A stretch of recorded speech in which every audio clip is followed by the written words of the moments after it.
अस्सलामुअलैकुम वरहमतुल्लाहि वबरकातुहू। दोस्तों, रमज़ान के ख़त्म होने में बस कुछ ही दिन बचे हैं। ये बरकतों वाला महीना, सारी गुनाहों की मग़फ़िरत वाला महीना बस कुछ ही दिनों का मेहमान है। आज हम आपके लिए ऐसी वीडियो लेकर आए हैं जो आप सब के लिए देखना बहुत ही ज़रूरी है।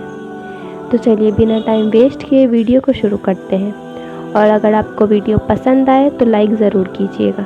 तो मैं 10 ऐसे काम की तरफ आपकी तवज्जो लाना चाहता हूं या आपको याद दिलाना चाहता हूं कि अगर आपने अभी 20, 21, 22 दिन में अगर वो काम नहीं किए हैं तो आप अब बचे हुए जो दिन है उसमें उसको करने की भरपूर कोशिश करें। अल्लाह बड़ा गफूर रहीम है। अल्लाह ताला हो सकता है कि आखिरी अशरे की बरकत से, शब कदर की बरकत से हमारी कमियों को माफ कर दे। अगर मैं ईद के बाद ये सब काम आपको याद दिलाता तो शायद आप कहते कि काश आप रमजान में ही याद दिला देते या कुछ दिन बचे होते तभी याद दिला देते, तो शायद हम कर देते। लेकिन अब वक्त चला गया और अभी आप याद दिला रहे हैं, इसलिए मैंने वक्त रहते ही 10 ऐसे काम हैं जो अगर हमने अभी तक नहीं किए हैं तो बचे हुए दिनों में हम कर सकते हैं। अल्लाह ताला हमें माफ करने वाला है। सबसे पहला काम, रोजा रखना। इसका तो कोई ऑप्शन है ही नहीं, ये तो रखना ही रखना है। लेकिन अगर अभी तक किसी ने रोजे नहीं रखे हैं या छोड़ रहे हैं, लापरवाही कर रहे हैं, तो कम से कम उनसे दरखास्त है कि बचे हुए जो अभी 5-6 दिन है, आखिरी हफ्ता है, उसमें तो कम से कम रोजे रख ले और छोड़े हुए रोजे के लिए इस्तग़फ़ार कर ले, अल्लाह से माफी मांग ले। क्योंकि रमजान में रोजे छोड़ देना ये एक बहुत बड़ा गुनाह है, और जो छूटे हुए रोजे हैं उसका जो भी फिदिया है, कफारा है, उलमा से पूछकर वो दे दे। नंबर 2, तरावी का एहतमाम। तरावी का एहतमाम अगर आपने अब तक नहीं किया है तो कम से कम बचे हुए दिनों में बची हुई तरावी का एहतमाम कर ले, और छूटी हुई तरावी के लिए आप इस्तग़फ़ार कर ले। देखिए, तरावी अलग सुन्नत है और कुरान पाक सुनना ये अलग सुन्नत है। तो तरावी का भी एहतमाम करना है और कुरान पाक भी सुनना है। और अगर आपने अभी तक नहीं सुना है तो अल्लाह माफ करने वाला है, लेकिन बचे हुए दिनों में आप उसका एहतमाम करें। नंबर 3, कुरान पाक की तिलावत। तरावी में कुरान पाक सुना जाता है।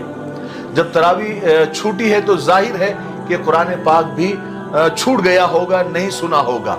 इसलिए कुरान पाक की तिलावत ज्यादा से ज्यादा करें। साल में 2 मरतबा कुरान पाक खत्म करना कुरान पाक का हक है, और रमजान और कुरान पाक का गहरा ताल्लुक है, क्योंकि कुरान पाक को अल्लाह ने रमजान में ही नाजिल किया है। इसलिए आप एक तो तरावी में कुरान सुने, वहां अगर कमी रह गई है तो कम से कम आप रमजान में खास तौर से कुरान पाक की तिलावत करें। बहुत सारे लोग हैं जिनको कुरान पाक अटक अटक कर आता है, तो वो बोलते हैं कि हमको आता ही नहीं है, बहुत अटकते हैं। आपको पता है अटक कर कुरान पाक पढ़ने का डबल सवाब है। वो कैसे? वो ऐसे कि एक तो कुरान पाक पढ़ने का सवाब है, और अटक अटक कर पढ़ने से जो आपको तकलीफ हो रही है उस तकलीफ पर भी अल्लाह देते हैं, नेकियां देते हैं, सवाब देते हैं। इसलिए अगर अटक अटक कर भी पढ़ रहे हैं तो आपको सवाब मिलेगा, डबल सवाब मिलेगा, है ना। और अगर किसी को कुरान नहीं आता है, बिल्कुल भी नहीं आता है, तो वो भले सीखने की कोशिश करे, उस पर भी कुरान पाक की तिलावत का सवाब मिलेगा। नंबर 4, आपने सहरी या बिना सहरी के रोजे रखे होंगे। देखिए, बिना सहरी के तो रोजे हो जाते हैं, ये मसला है, कोई हर्ज नहीं है। लेकिन सहरी करना सुन्नत है और सहरी का अलग से सवाब मिलता है। इसलिए बचे हुए दिनों में सहरी के साथ रोजे रखने की कोशिश करें, क्योंकि रमजान में हर नेकी का सवाब 70 गुना बढ़ जाता है। यहाँ तो यानी एक सीजन है नेकियां कमाने का। आप सोचिए, एक बिजनेसमैन जो होता है या एक ताजिर जो होता है, वो सीजन में दिन रात एक कर देता है, लेकिन ज्यादा से ज्यादा पैसे कमाना चाहता है। इसलिए रमजान नेकियां कमाने वालों का सीजन होता है। तो इसमें आप छोटी छोटी नेकियों को भी न छोड़े, क्योंकि सबके भाव बढ़े हुए हैं और अल्लाह ताला के ऑफर पे ऑफर चलते रहते हैं रमजान में। ठीक है। नंबर 5, अगर आपने अब तक रमजान में तहज्जुद का एहतमाम किया है اور اگر کیا ہے تو آپ کو سلام ہے. اللہ تعالیٰ آپ کی محنت کو, آپ کی تہجد کو, آپ کی دعاؤں کو قبول فرمائے. لیکن اگر آپ نے اب تک تہجد نہیں پڑھی ہے یا سستی کی ہے تو رمضان کی بچی ہوئی راتوں میں آپ تہجد کا اہتمام کریں. حالانکہ تہجد نفل نماز ہے, لیکن رمضان میں نفل کا ثواب فرض کے برابر ہو جاتا ہے نا. نمبر 6, چونکہ آخری عشرہ چل رہا ہے اور آخری عشرے میں شب قدر کی تلاش کرنے کا حکم ہے.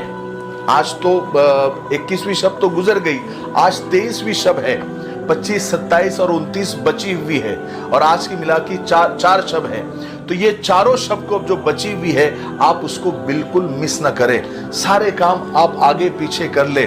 دن میں تھوڑا سا کام کم کریں تاکہ تھکاوٹ کم ہو اور رات میں جاگنے میں آسانی ہو. تو آپ شب جتنے بھی چاروں بچے ہوئے ہیں اس کے اندر آپ, اور سب سے بڑی بات, لوگ سمجھتے ہیں کہ یہ شب جاگنے کی رات ہے. جاگنے کی رات نہیں ہے, یہ عبادت کی رات ہے. اگر آپ کی عبادت کی نیت ہے تو آپ جاگیں, ورنہ پھر آپ عشاء کی نماز باجماعت پڑھ کے سو جائیں اور فجر کی نماز باجماعت پڑھے سحری وغیرہ کرنے کے بعد, تو بھی آپ کو ثواب ملے گا. لیکن جاگ کر آپ فالتو کام نہ کریں, گناہ نہ کریں, اس سے جو ہے گناہوں کا بھی بھاؤ بڑھ جاتا ہے. اس لیے جو ہے جو بچے ہوئے راتیں ہیں اس کے اندر آپ عبادت کریں اور خوب ثواب لوٹیں, نیکیاں کمائیں. کیونکہ شب قدر میں عبادت کا ثواب بے انتہا بڑھ جاتا ہے. شب قدر کا ثواب یعنی ایک رات کا ثواب 1000 مہینے کی عبادت سے بڑھ کر ہے, اور 1000 مہینے کو ملا کر 83 سال ہوتے ہیں, 83 ایئرز. یعنی ایک رات عبادت کر کے 83 سال کی عبادت کا ثواب ہم لے سکتے ہیں. اگر آپ اس کو حساب لگائے, کیلکولیٹ کریں, تو شب قدر میں 1 گھنٹہ عبادت کرنے کا ثواب 2 سال عبادت کرنے کا ثواب ہے. شب قدر میں 1 منٹ عبادت کرنے کا ثواب 55 دنوں سے زیادہ ہے.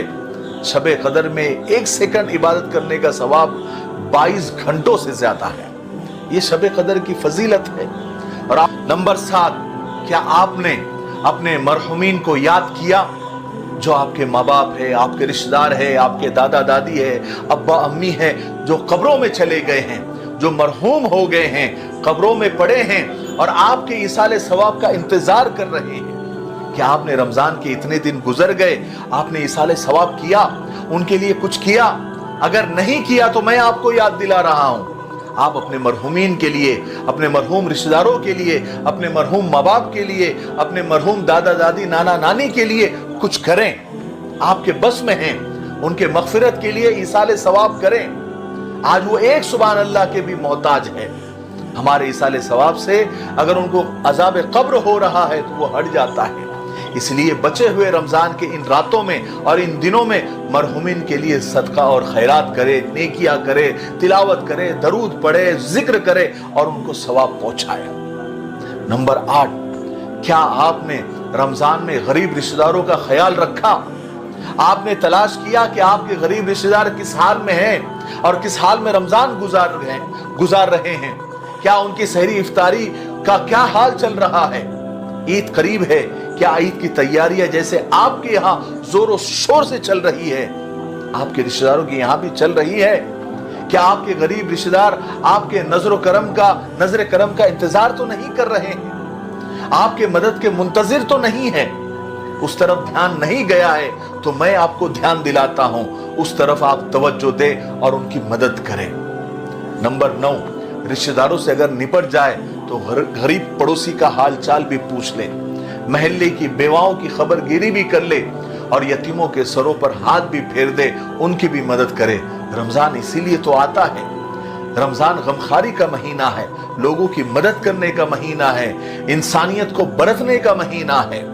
اور آخر میں نمبر 10, صدقہ فطر عید سے پہلے دھیان سے نکال دیں تاکہ ہماری طرح اور بھی غریب لوگوں کی, محتاجوں کی عید ہماری جیسی ہی بہتر سے بہتر ہو. ٹھیک ہے, مجھے امید ہے کہ یہ 10 کام آپ کر ہی رہے ہوں گے, لیکن جو لوگ نہیں کر رہے ہیں یا ان میں سے کچھ مس ہو رہا تھا, میرے یاد دلانے سے اگر ان کو یاد آ گیا ہو تو وہ ضرور یہ کام رمضان ختم ہونے سے پہلے کر لیں. امید کرتے ہیں دوستوں کہ اگر آپ نے یہ ساری چیزیں نہیں کی ہے تو بچے ہوئے دنوں میں ضرور کر لیں گے۔ آج کے لیے بس اتنا ہی، ملتے ہیں نیکسٹ ویڈیو میں۔ السلام علیکم۔